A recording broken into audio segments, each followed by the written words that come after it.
right, so here's just a really big graph of a monopoly making a good profit.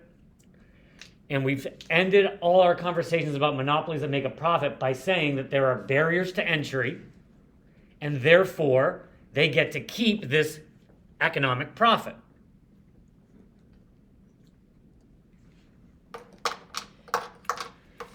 When we look at monopolies in real life, there's almost never, very rarely, is there a full-out monopoly. Whatever you want to think of, there are like alternatives. Like any sort of entertainment has some form of like a substitute good of other entertainment. Do the Philadelphia Eagles have a monopoly over football? They have a monopoly over NFL football games, but like you could argue no because you could go to Baltimore and watch a game, or you could argue no because you could go to a different type of game, like a college football game or a different sports, or not even look at sports and you could just watch a movie because it's entertainment. So when we think of what a real like firm that is a monopoly, they don't have pure market power, full market power. So what actually happens is some sort of merging between a monopoly, like we've been talking about, and what happened with a firm in perfect competition. Remember what happened to firms in perfect competitions where there's no barriers to entry. With economic profit, a competitor would say, or another firm would say, yes, I will join to get some of that economic profit. A new firm would enter, and that would decrease, or sorry, the new firm would enter, that would increase supply, decrease the price, and decrease profit, if you can sort of think through what that looked like. Well, let's say you're the first person to come to market with a new Crest whitening toothpaste. You have a monopoly over Crest whitening toothpaste. Pretty quickly, Aquafresh is like, we're going to put out Aquafresh whitening toothpaste and Sensodyne whitening toothpaste.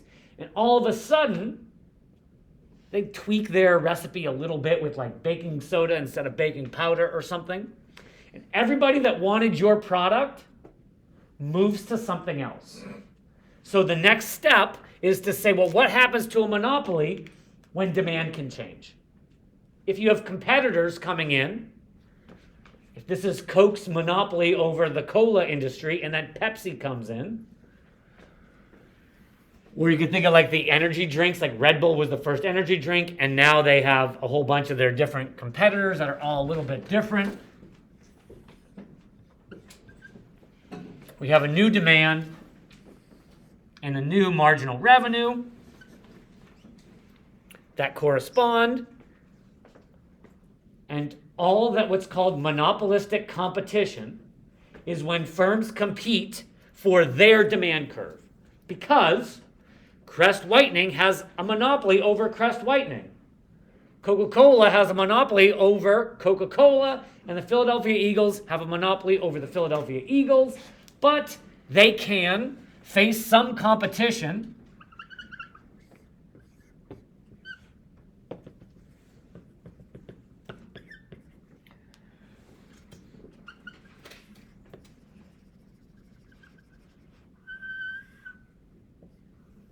So all that happens next, and this is super easy, and we can do it in 5 or 10 minutes, demand shifts. So then what do? If you're Coca-Cola and you're like, oh goodness, Pepsi came in, and they really decreased the demand for Coke because now there's Pepsi. Coke advertises. They make the commercials. And so firms try to differentiate their product. We've talked about like brand loyalty. They try to shift their demand outward. They want to make their demand out here.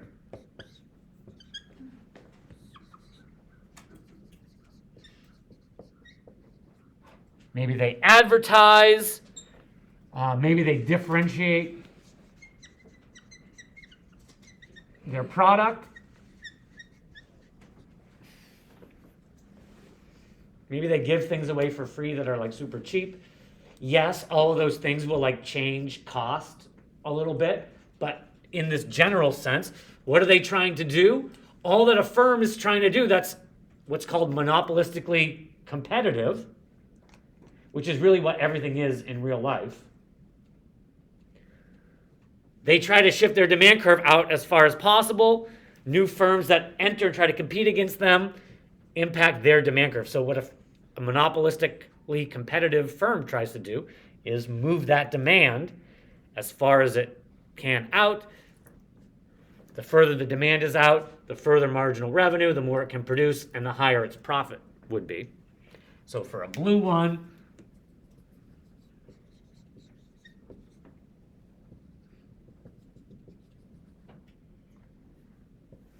oops, all the way up there. Yay, good for them.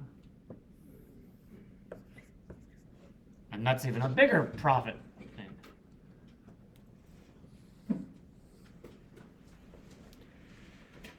Monopolistic competition. It's the third market structure, and it's the first one that's like real and should make some sense.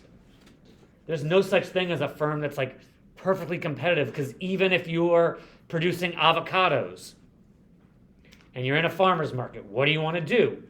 Differentiate your product by saying our product is organic. Our product doesn't use any pesticides.